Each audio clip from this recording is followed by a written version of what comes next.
Vous faites bien de suivre la télévision rwandaise. Je vous souhaite un bon début de semaine. Et tout de suite, voici les grands titres. Pendant 3 jours, des experts en planification des infrastructures routières venus de 20 pays d'Afrique, accompagnés de plusieurs partenaires techniques et financiers, se sont réunis pour examiner les stratégies visant à désenclaver les zones rurales. Et le Premier ministre a souligné la volonté du Rwanda de partager son expérience en matière de réconciliation nationale et de reconstruction post-conflit avec le Soudan du Sud.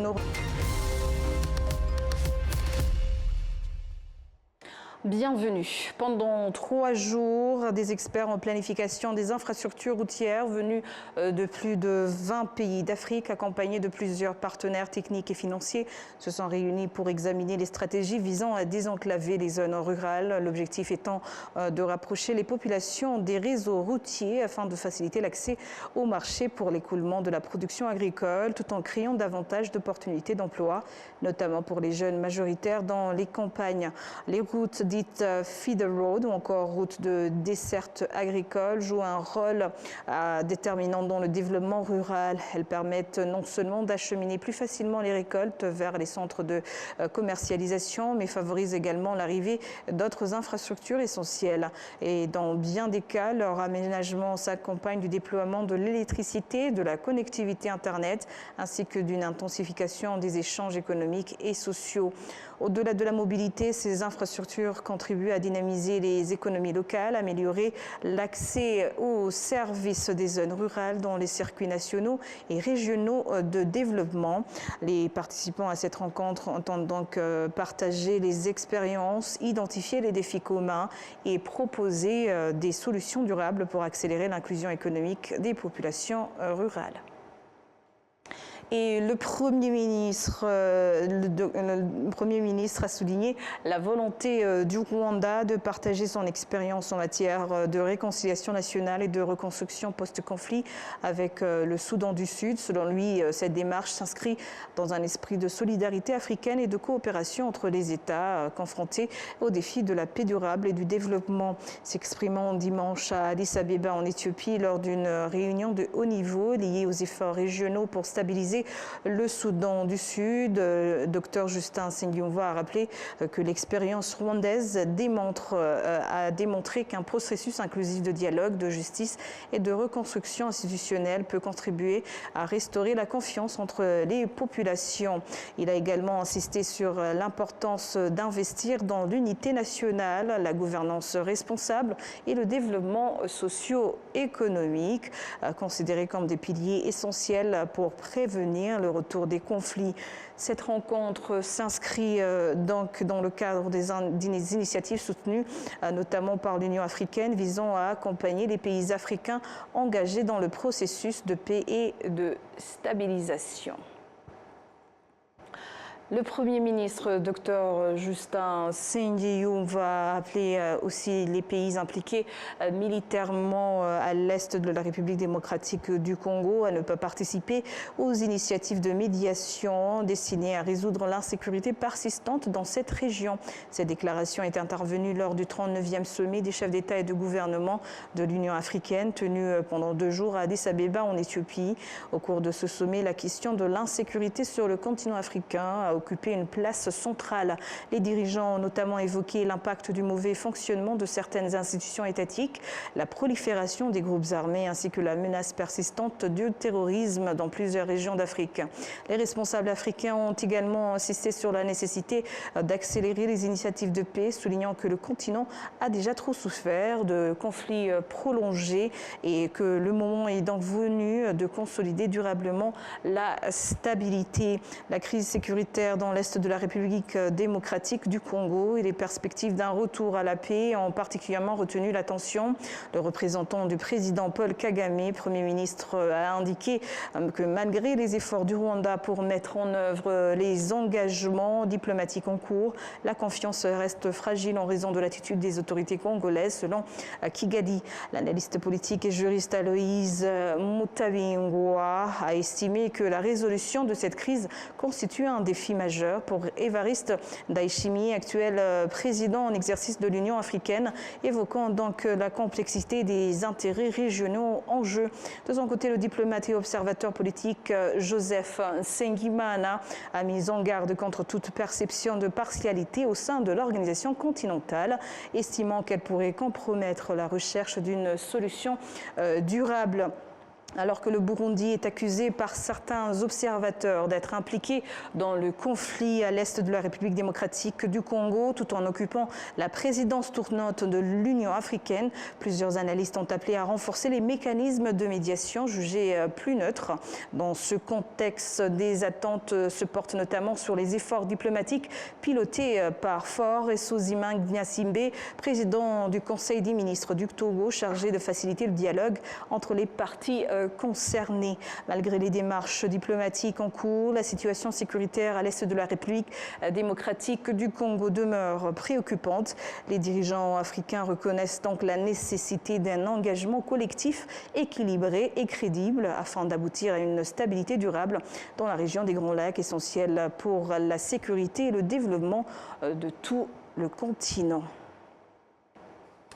Et ceux qui exportent des légumes, des fruits, du thé, du café, ainsi que les experts en économie ont estimé que le marché commun africain offre de nombreuses opportunités à exploiter, étant donné qu'il est vaste et qu'il a un grand besoin de produits agricoles. Cela pourrait ainsi améliorer les conditions de vie des agriculteurs et faire progresser l'économie nationale dans son ensemble. À titre d'exemple, 17 tonnes de légumes et de fruits ont récemment été donc envoyées vers les marchés de certains pays africains de l'Ouest et de l'Afrique centrale.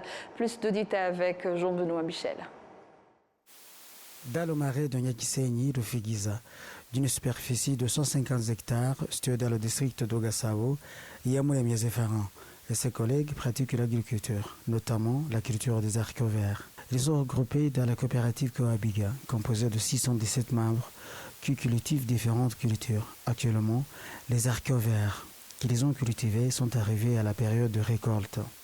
Moi, personnellement, mes enfants étudient dans de bonnes écoles. Aucune de mes enfants n'abandonne l'école grâce à l'agriculture que je pratique.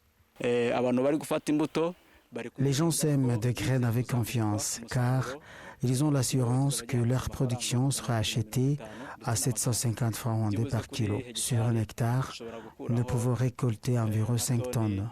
3 tonnes sont destinées aux marchés extérieurs et 2 sont vendues sur le marché intérieur. Certains exportateurs de légumes, fruits et café, thé vert, au marché international affirment que même s'ils exportent en dehors de l'Afrique, ils savent bien que des pays africains les réimportent ensuite. C'est pourquoi ils cherchent à exploiter les marchés communs africains, comme s'il existe encore des défis, notamment le manque d'installations de stockage frigorifique pour les produits périssables. Nous y sommes allés et avons rencontré des acheteurs. Nous avons visité différents magasins de fruits et de légumes. Comme on peut le constater, c'est un beau marché avec les clients potentiels. Le problème est qu'il n'y a pas suffisamment d'équipements de réfrigération à l'aéroport. Nous avons continué à chercher d'autres acheteurs. Actuellement, nous sommes en discussion avec ceux du Botswana et du Nigeria afin de leur fournir des haricots verts, des piments et d'autres légumes comme nous récoltons.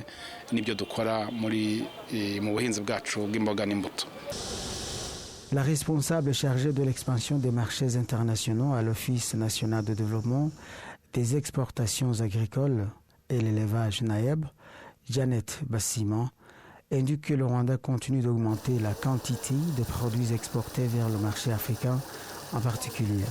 À titre d'exemple, 17 tonnes de légumes ont récemment été exportées vers les pays d'Afrique de l'Ouest et l'Afrique centrale.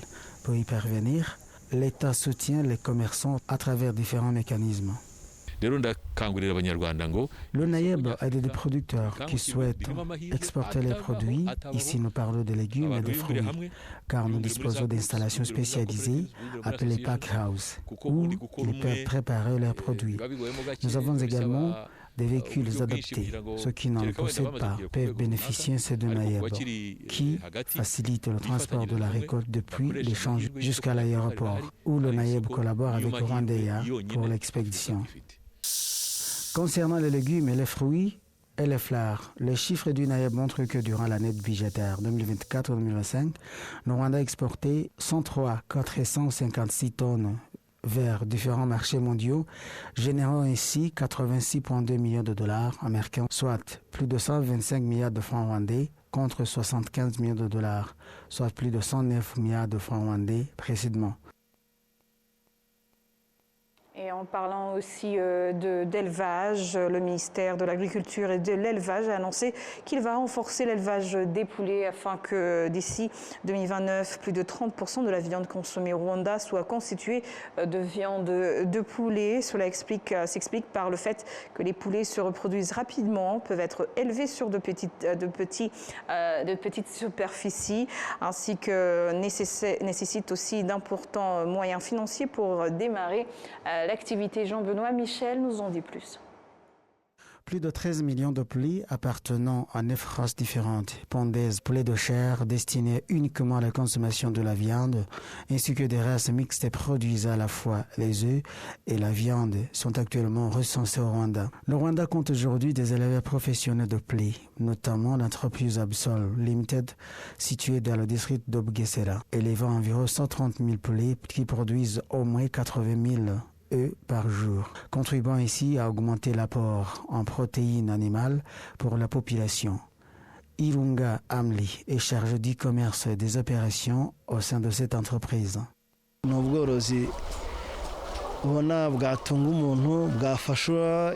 C'est un élevage qui peut faire vivre une personne, aider les Rwandais, le pays et toute autre personne, que ce soit à travers la commercialisation des produits, la lutte contre le retard de croissance, sans oublier l'agriculture, car la volaille fournit un excellent fumier. En 2025, la production totale de viande au Rwanda a dépassé 219 millions de kilogrammes, dont environ 62 millions de kilogrammes de viande de poulet. Le ministère de l'Agriculture et de l'Élevage indique que cette production reste insuffisante, car le Rwandais consomme encore de la viande en moyenne une fois par semaine. L'objectif est donc d'augmenter la quantité de la viande consommée, principalement la viande de poulet. Dr Ndolimana Jean-Claude, directeur général en charge de l'élevage au sein du ministère.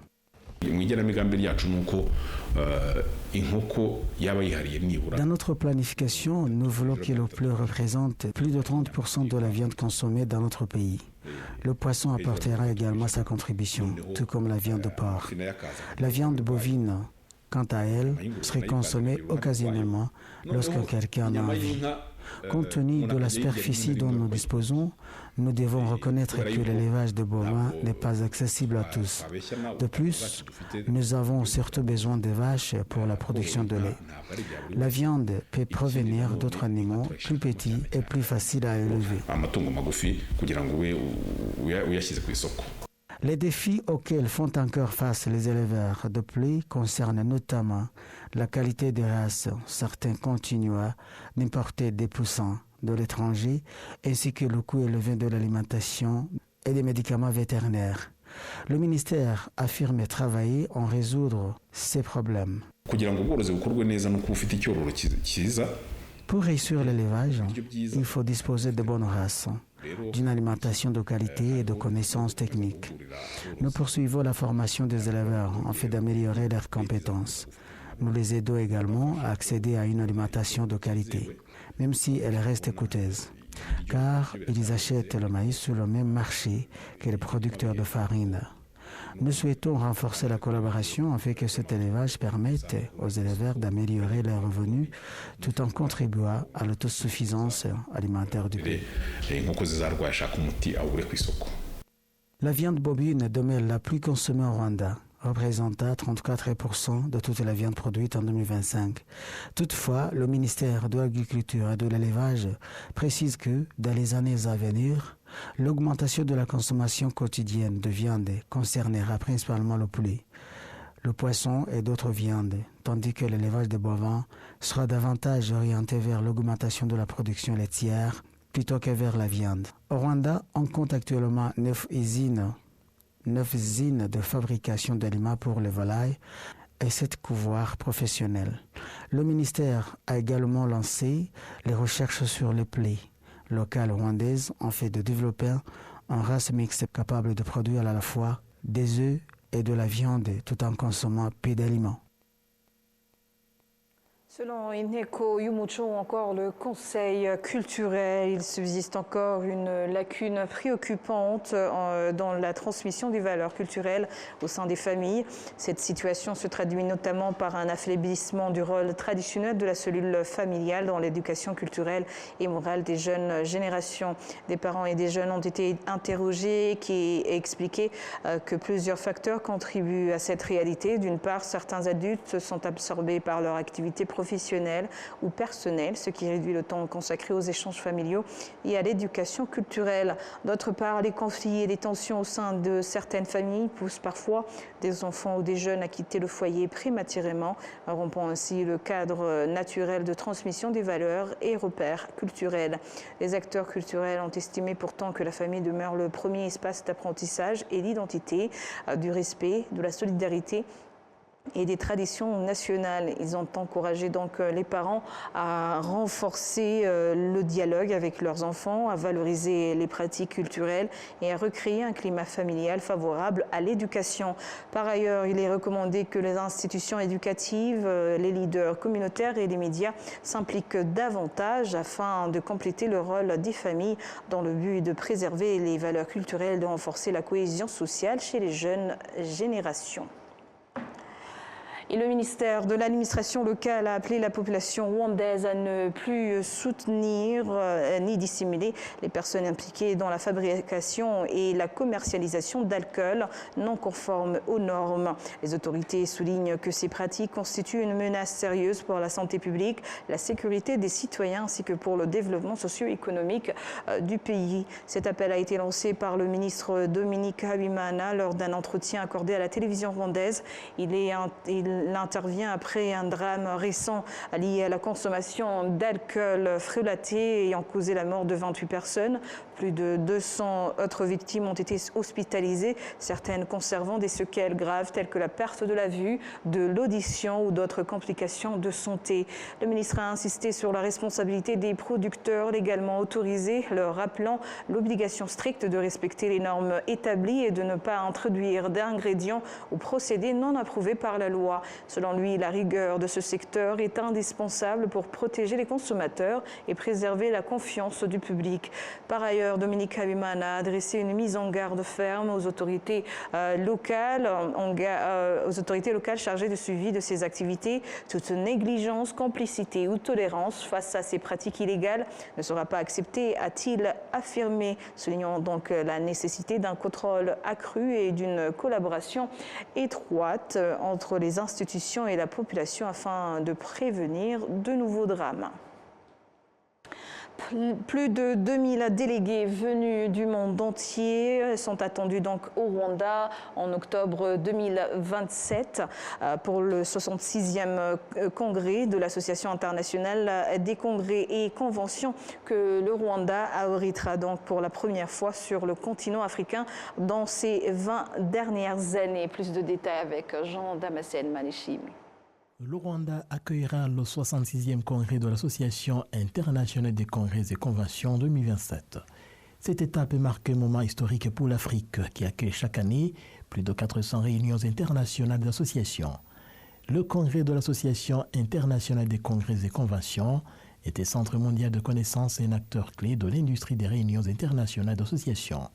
Depuis son adhésion à l'organisation en 2013, le Rwanda a réalisé de progrès remarquables, passant de la 21e à la 3e place en Afrique, avec Kigali désormais classée 2e ville du continent pour l'accueil des conférences et d'événements associatifs.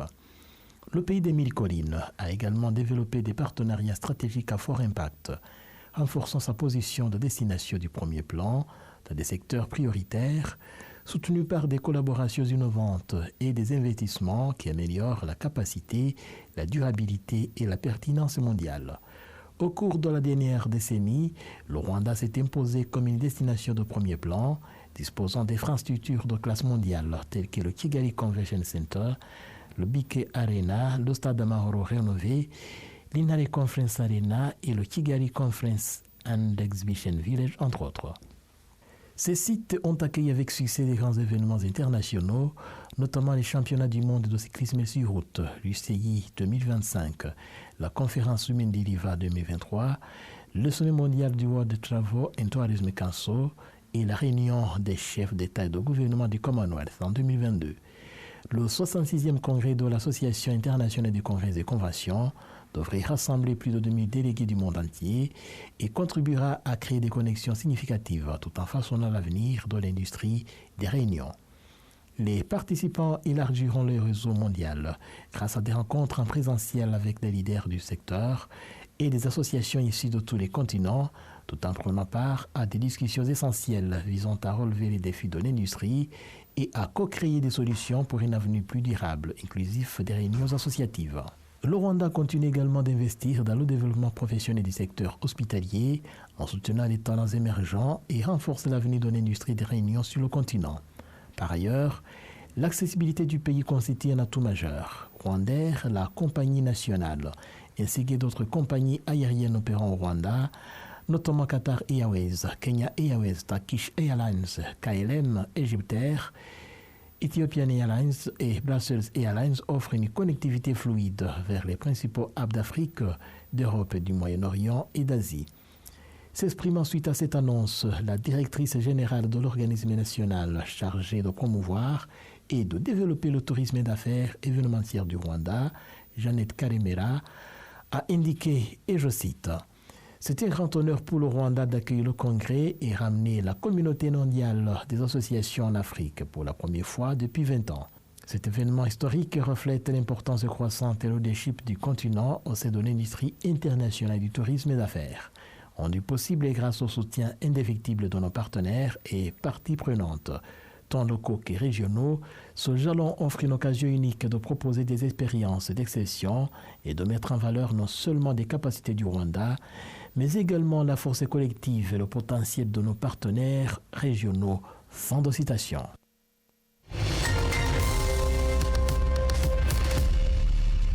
C'est sur ces merveilleuses images que nous achevons cette grande édition. Au nom de toute l'équipe qui a contribué à sa réalisation, je vous remercie. Bonne poursuite des programmes de la télévision rwandaise. Et d'ici là, portez-vous bien.